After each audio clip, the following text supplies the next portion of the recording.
भजनलाल सरकार की लिफ्ट सिंचाई योजना का मुख्य उद्देश्य किसानों को खरीफ और रबी दोनों फसलों के लिए सिंचाई का पानी उपलब्ध करवाना है।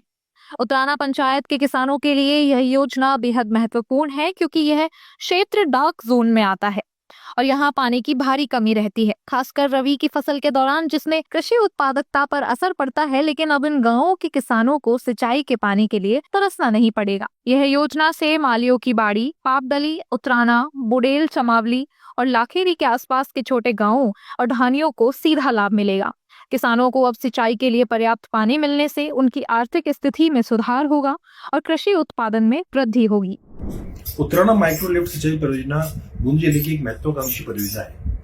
इसके तहत केशवरापाटन के वह गांव जो कि चंबल कमांड से सिंचित नहीं हो सकते थे, लाखेरी के आसपास के चमावली, बुडेल, उतराना, मालियों की बाड़ी, इन सभी गांवों में लिफ्ट के माध्यम से सिंचाई सुविधा उपलब्ध कराई जाएगी। इसके तहत एक मालियों की बाड़ी के पास एक इंटेक वेल बनाया गया है और राइजिंग मैन और पाइप नेटवर्क के थ्रू सभी इन गांवों में सिंचाई सुविधा उपलब्ध कराई जाएगी। यह कार्य पिछले वर्ष शुरू हुआ था और यह लगभग 70% कंप्लीट हो गया है और इस वर्ष के अंत तक इसमें यह कार्य लगभग पूर्ण हो जाएगा।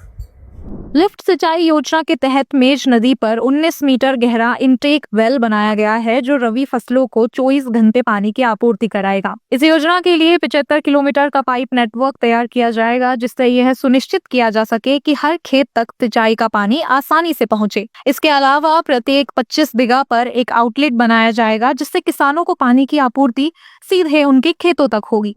17 करोड़ की एक परियोजना मेज नदी सिंचाई योजना, लिफ्ट सिंचाई योजना का काम अभी चालू है, जिसमें चमावली, माल की झोपड़ियाँ, उतराना, बुडेल, इन गांवों को पानी मिलेगा और अभी 2-3 गांव बकाया जो हैं उनको जोड़ने के प्रयास चल रहे हैं और इससे ये सिंचाई हो जाने से कम से कम 8,500-9 हज़ार बीघा जमीन में सिंचाई होगी। पहले बहुत भयंकर समस्या थी, मानसून की बरसात नहीं होती थी तो उसमें हमारी ज़मीन परत रह जाती थी और किसानों की आर्थिक स्थिति बहुत कमज़ोर रहती थी। अब ये पानी फट जाने से मेज नदी का जो पानी ज़मीन में सिंचित होगा इस लिफ्ट के द्वारा, उसमें कम से कम 5-6 गाँवों को इतना बहुत भयंकर फायदा होगा, जिससे वाटर लेवल और पीने के पानी में भी वाटर लेवल भी रहेगी और फसलें भी 2 हो सकती हैं।